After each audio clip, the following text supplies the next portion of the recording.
आज की क्लास में हम भौतिक राशियों की विमा को ज्ञात करने सीखेंगे।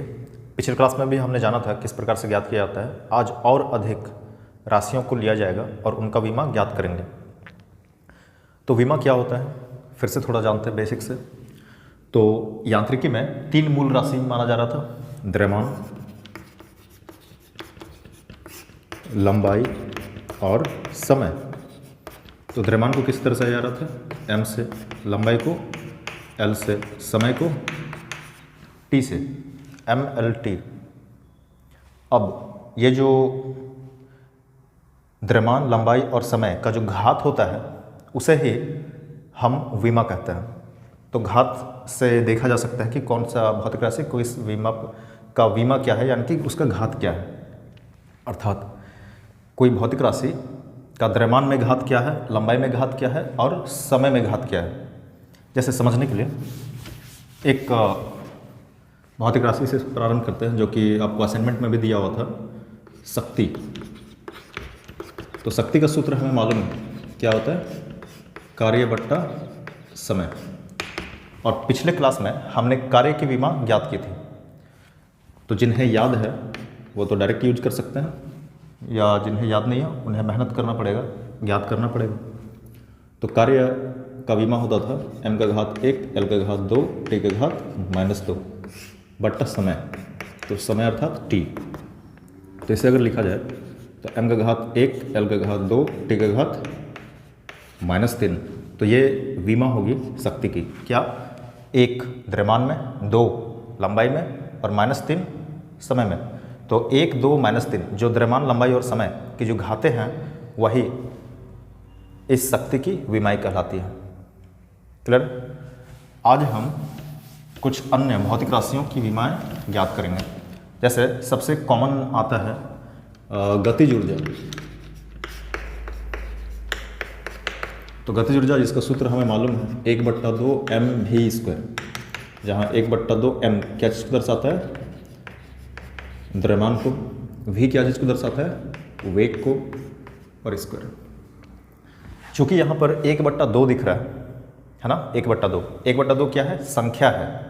यह कोई भौतिक राशि तो है नहीं। तो जब 1/2 एक संख्या है तो इसका कोई विमा नहीं होगा, या ना तो द्रव्यमान पर निर्भर करेगा, ना ही लंबाई पर और ना ही समय पर। तो हम लिखते हैं चूंकि 1/2 संख्या है अतः यह क्या है, विमाहीन है। स्पष्ट है? तो गतिज ऊर्जा, मान लिया गतिज ऊर्जा को E से दर्शाते हैं, तो 1/2 को हटा देंगे क्योंकि इसका कोई महत्व यहाँ पर नहीं है। तो द्रव्यमान को किससे दर्शाएंगे, m से, मालूम है हमें। वेग, और वेग का विमा क्या होगा, तो हम मात्रक से भी विमा को ज्ञात कर सकते हैं। कैसे? तो वेग का मात्रक हमें मालूम है मीटर प्रति सेकंड, है ना। मीटर क्या चीज़ को दर्शाता है, लंबाई को, और सेकंड समय को, t, और इसका घात -1। तो इसे हम लिख सकते हैं LT का घात -1। यही है वेग की विमा। तो लिखते हैं LT का घात -1 और वेग का स्क्वायर, तो बाहर में स्क्वायर। तो E बराबर m का घात 1 स्क्वायर है, तो L और T का घात -1 दोनों से गुना होगा। तो L से गुना हुआ L स्क्वायर, और T का घात जो -1 है गुना 2, तो T का घात -1 गुना 2 -2, क्योंकि घात का घात गुना होता है।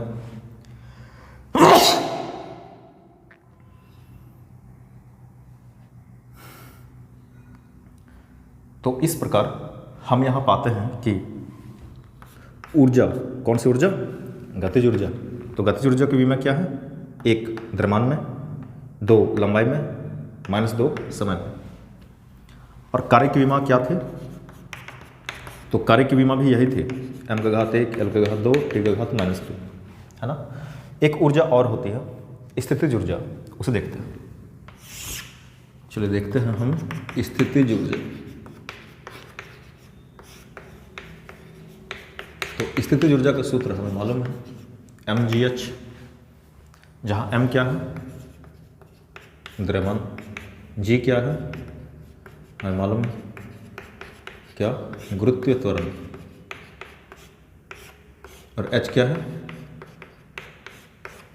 तो ऊंचाई। द्रव्यमान को किससे दर्शाएंगे, तो द्रव्यमान को m। गुरुत्वीय त्वरण, त्वरण रहे या गुरुत्व त्वरण रहे, विमा वही रहेगा क्योंकि त्वरण है, एक प्रकार का त्वरण है। अब त्वरण की विमा क्या हो सकती है, तो याद रखिए त्वरण, तो त्वरण का मात्रक क्या था, मीटर प्रति सेकंड स्क्वायर था कि नहीं था, यही था। अब मीटर, मीटर क्या चीज़ को दर्शा रहा है, लंबाई है ना, और सेकंड समय का मात्रक, तो समय से संबंधित है, तो t का घात -2। तो यह विमा होगी LT का घात -2 किसकी, त्वरण की। तो गुरुत्वीय त्वरण, त्वरण की विमा LT का घात -2 और ऊंचाई, लंबाई, चौड़ाई, ऊंचाई, विस्थापन, दूरी, किसी भी प्रकार की दूरी को हम L से संबंधित करते हैं, L से संबंध होता है तो L लिख दिया। अब इसे हल करते हैं, m L गुना L, L² T का घात -2। तो ये स्थितिज ऊर्जा की विमा है। स्थितिज ऊर्जा को हम U से दर्शाते हैं। तो हम अगर तुलना करें तो गतिज ऊर्जा की विमा 1, 2, -2, कार्य की विमा 1, 2, -2 और स्थितिज ऊर्जा की विमा m का घात कुछ नहीं अर्थात 1, 2, -2। तो गतिज ऊर्जा, कार्य और स्थितिज ऊर्जा तीनों की विमा आपस में समान है। तो किसी एक का विमीय सूत्र यदि हमें याद है, कार्य का या किसी भी प्रकार की ऊर्जा, तो आपस में इनका विमा समान होता है। तो यहाँ से हमें यह भी स्पष्ट है कि हमें मालूम है कार्य करने की क्षमता को ऊर्जा कहते हैं। तो कार्य और ऊर्जा एक दूसरे से संबंधित है। कैसे, जैसे मान लिया ये वस्तु है, इस वस्तु पर हम कार्य करते हैं और इस वस्तु को गुरुत्व बल के विरुद्ध ऊपर ले जाते हैं, तो हम कार्य कर रहे हैं। और हम जितना अधिक कार्य करेंगे, जितना अधिक ऊंचाई पर ले जाएंगे, उतना अधिक कार्य होगा, और जितना अधिक कार्य होगा उतना ही अधिक इस वस्तु पर स्थितिज ऊर्जा संचित होगी।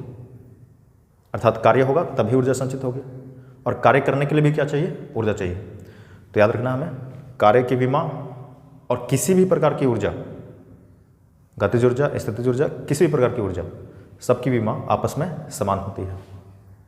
अभी हम गुरुत्वाकर्षण का सार्वत्रिक नियतांक की विमा ज्ञात करेंगे, जिसे कैपिटल G, बड़ा G द्वारा दर्शाया जाता है। तो उसके पहले हमें मालूम है कि न्यूटन का गुरुत्वाकर्षण का नियम क्या होता है, जो कि हमने पढ़ा है कक्षा 9 में शायद। तो दो वस्तु हैं जिनका द्रव्यमान है m1, m2। दोनों वस्तु अल्प दूरी r से पृथक है ना। तो दो द्रव्यमान वस्तु है m1, m2, दोनों r दूरी से पृथक है। तो न्यूटन जो वैज्ञानिक थे, उनका कहना था कि इन दोनों वस्तुओं के मध्य गुरुत्वाकर्षण बल लगता है। क्या बल लगता है, गुरुत्वाकर्षण बल लगता है। वास्तव में इस ब्रह्मांड में उपस्थित किन्हीं दो वस्तुओं के मध्य लगने वाला आकर्षण बल को हम गुरुत्वाकर्षण बल कहते हैं। तो ये वस्तु चौक और ये बोर्ड, इन दोनों में भी गुरुत्वाकर्षण बल लग रहा है, लेकिन इनका द्रव्यमान इतना कम है कि इनका गुरुत्वाकर्षण बल को हम अनुभव नहीं कर पाते, देख नहीं पाते। लेकिन पृथ्वी के गुरुत्वाकर्षण बल को हम अनुभव कर पाते हैं, इसलिए क्योंकि पृथ्वी का द्रव्यमान बहुत बहुत बहुत अधिक है ना। तो इसलिए हम पृथ्वी के गुरुत्वाकर्षण बल को अनुभव कर पाते हैं। तो द्रव्यमान जितना अधिक होगा, गुरुत्वाकर्षण बल उतना ही अधिक होगा। तो न्यूटन का कहना था, न्यूटन के गुरुत्वाकर्षण के नियम से किन्हीं दो वस्तुओं के मध्य लगने वाला गुरुत्वाकर्षण बल जो है वह द्रव्यमान के गुणनफल के समानुपाती होता है और इनके मध्य की दूरी के वर्ग का व्युत्क्रमानुपाती होता है। अगर दोनों कारकों को साथ में लिखा जाए, दोनों कारकों को साथ लिखने पर F समानुपाती हो जाएगा m1 m2 बट्टा r स्क्वायर होगा।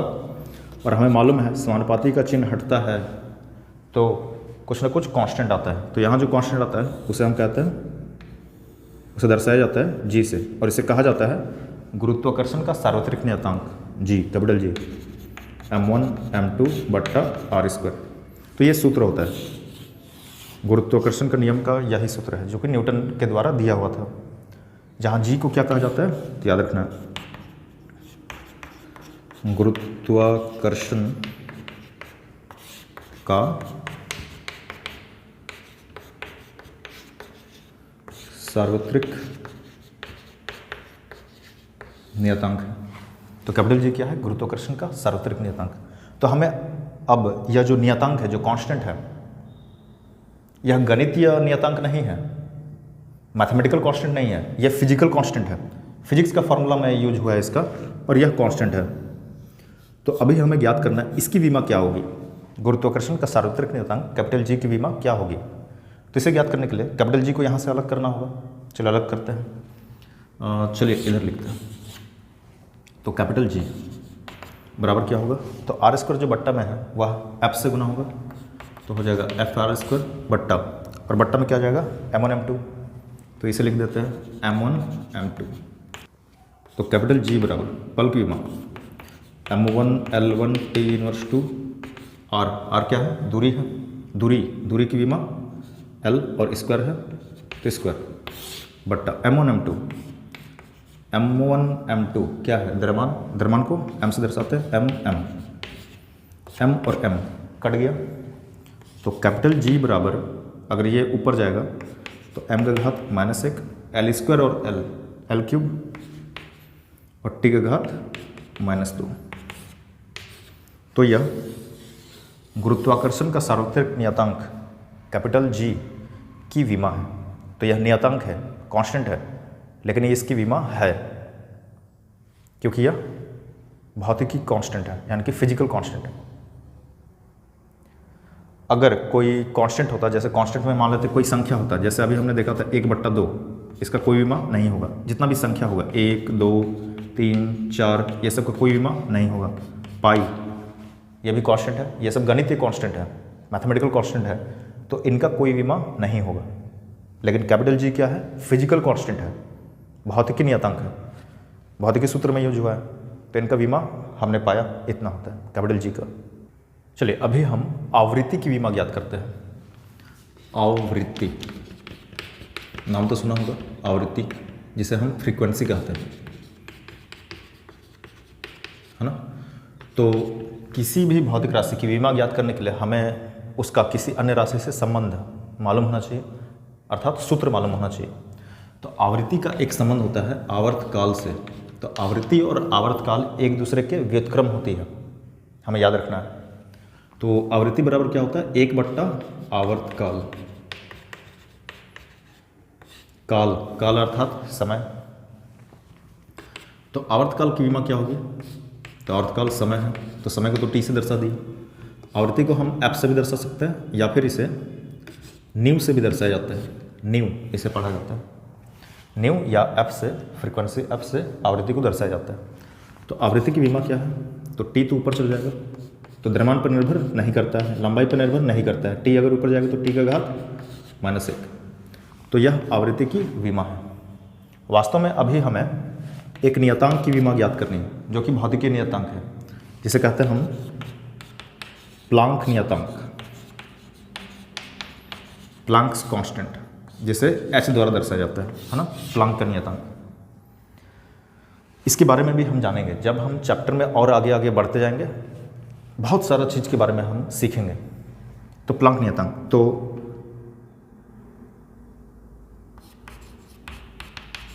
प्लांक के क्वांटम सिद्धांत के अनुसार, प्लांक का क्वांटम सिद्धांत आपको फिजिक्स में भी पढ़ना है और केमिस्ट्री में भी पढ़ना है, दोनों जगह पढ़ाई होगा। तो सीखेंगे हम, अभी तो चैप्टर जस्ट स्टार्ट ही हो रही, क्लास 11th, और बहुत सारा चीज़ हमें सीखना है। तो प्लांक के क्वांटम सिद्धांत के अनुसार ये होता है E बराबर h न्यू, याद रखना E बराबर h न्यू, जहाँ E क्या है, ऊर्जा, एनर्जी, h क्या है, तो प्लांक नियतांक, है ना, और न्यू क्या है, तो आवृत्ति, न्यू क्या है, तो आवृत्ति। तो ऊर्जा बराबर प्लांक नियतांक गुना आवृत्ति। हमें किसका विमा चाहिए? h, प्लांक नियतांक का। तो यहाँ से हम h को अलग कर देते हैं। तो h को अगर अलग किया जाए तो E बट्टा न्यू हो जाएगा। तो h बराबर E बट्टा न्यू। और हमने अभी सीखा था कि किसी भी प्रकार की ऊर्जा रहे या कार्य रहे, विमा समान होती है। तो विमा क्या होती है? ऊर्जा की या कार्य की। तो m का घात 1, l का घात 2, t का घात -2। और आवृत्ति, तो आवृत्ति की विमा हमने अभी ज्ञात किया। क्या? द्रव्यमान पर निर्भर नहीं, लंबाई पर निर्भर नहीं, t का घात -1। तो ऐसे भी लिख सकते हैं, t का घात -1।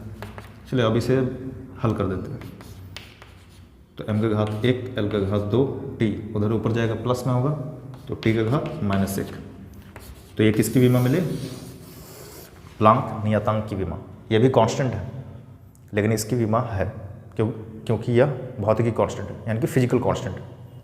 इस कारण से अभी हम कोण की विमा ज्ञात करते हैं। किसकी? कोण है। तो कोण के बारे में हमें मालूम है, ये हो गया कोण, जिसे थीटा द्वारा दर्शाया जाता है। ये है चाप। क्या है? चाप। और ये रहती है त्रिज्या। तो कोण का सूत्र होता है कोण बराबर क्या? चाप बट्टा त्रिज्या, है ना। तो कोण का सूत्र चाप बट्टा त्रिज्या। अब चाप को अगर देखिए तो चाप को भी किस में मापा जाएगा? क्या किलोग्राम में? क्या सेकंड में? नहीं। चाप भी क्या है? लंबाई से संबंधित है। क्यों? क्योंकि चाप को भी 5 सेंटीमीटर, 10 सेंटीमीटर इस तरीके से मापा जाता है। त्रिज्या को भी कैसे मापेंगे? लंबाई के रूप में। तो चाप लंबाई से संबंधित है, त्रिज्या ये भी लंबाई से संबंधित है। तो L और L कट गया, कितना बचा? 1 तो संख्या है। तो यह जो कोण है, एंगल है, यह क्या द्रव्यमान पर निर्भर करता है? नहीं करता है। लंबाई पर निर्भर नहीं कर रहा है, समय पर नहीं करता है। तो कोण की विमा क्या होगी? द्रव्यमान पर निर्भर नहीं कर रहा, लंबाई पर निर्भर नहीं कर रहा, समय पर भी निर्भर नहीं कर रहा। तो इसलिए कोण को क्या कहते हैं हम? विमाहीन राशि। तो नाम से स्पष्ट है, विमाहीन अर्थात नहीं है।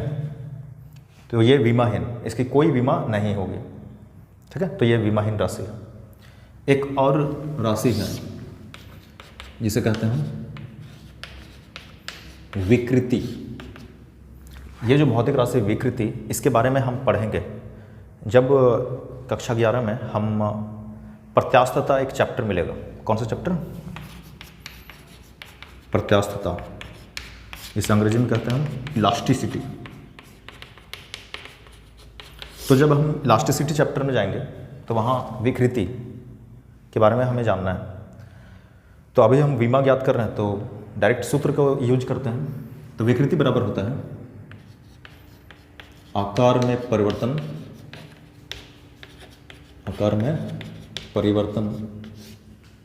बट्टा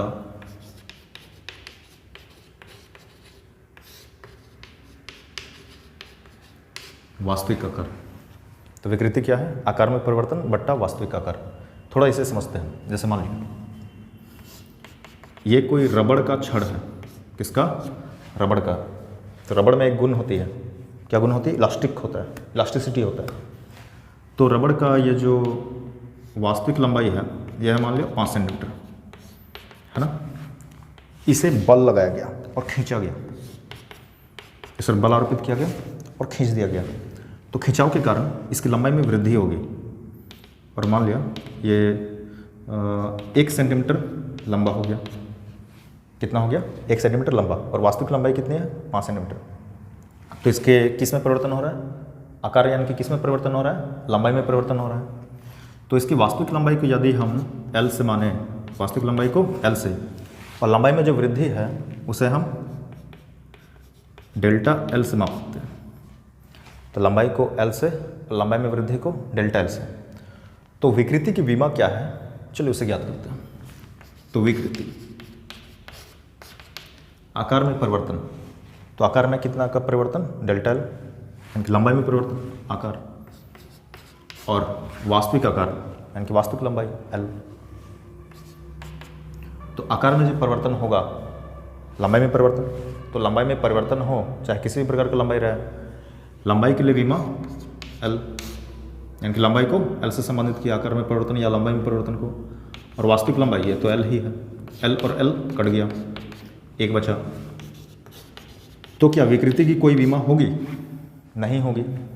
तो ये जो विकृति है यह भी द्रव्यमान पर निर्भर नहीं करता है, लंबाई पर निर्भर नहीं करता है, समय पर निर्भर नहीं करता है। तो ऐसी राशि को हम क्या कहते हैं? विमाहीन राशि। तो इसकी कोई विमा नहीं होगी। तो दो अभी हमने विमाहीन राशियों को जाना, कोण और विकृति। विमा के आधार पर भौतिक राशियों को 4 प्रकार से बांटा जाता है, ठीक है। तो भौतिक राशियों के कितने प्रकार होते हैं? 4 प्रकार होते हैं। किस आधार पर? तो विमा के आधार पर। क्या क्या, उसे देखते हैं।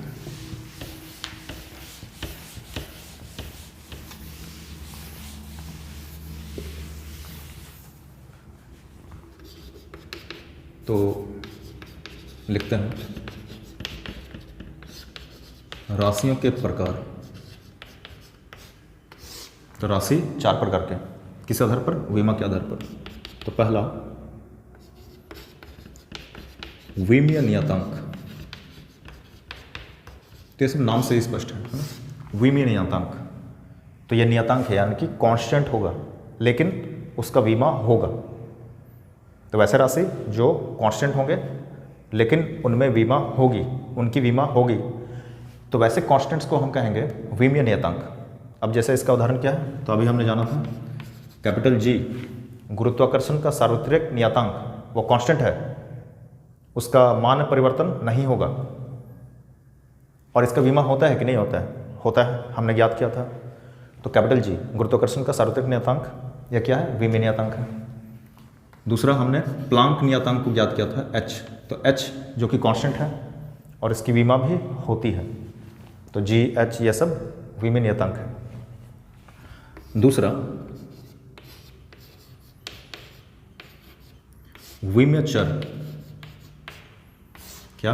विमीय चर।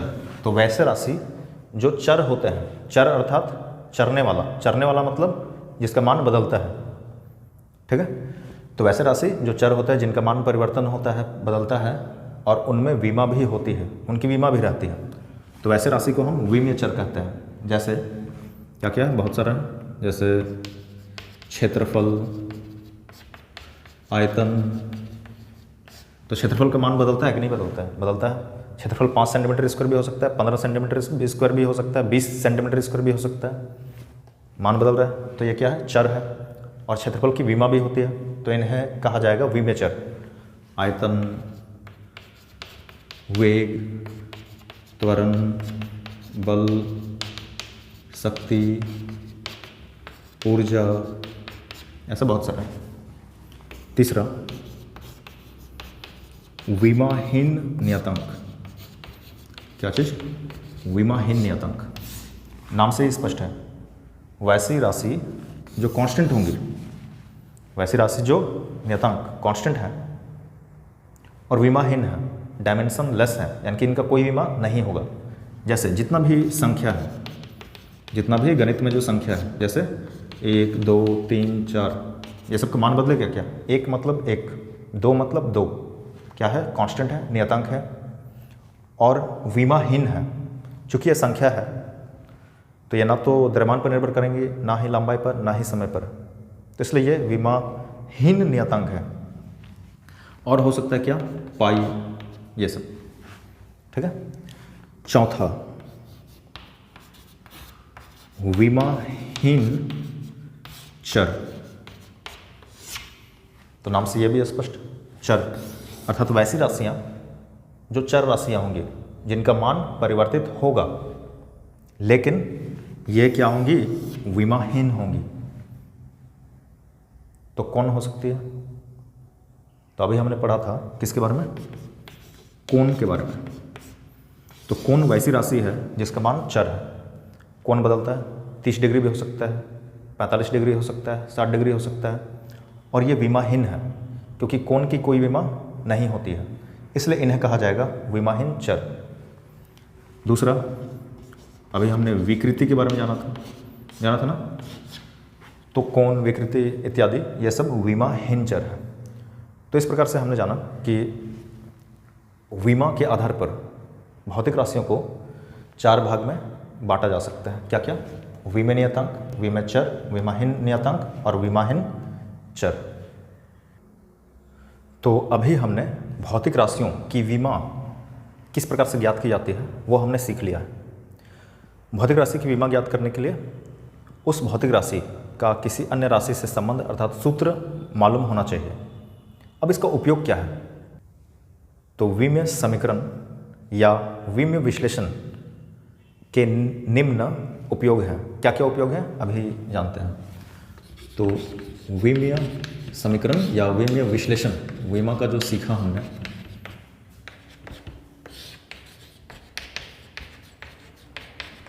विमेय विश्लेषण के उपयोग। सबसे पहला उपयोग है मात्रकों की एक पद्धति से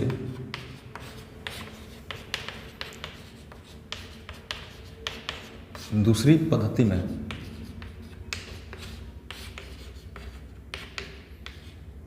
परिवर्तन।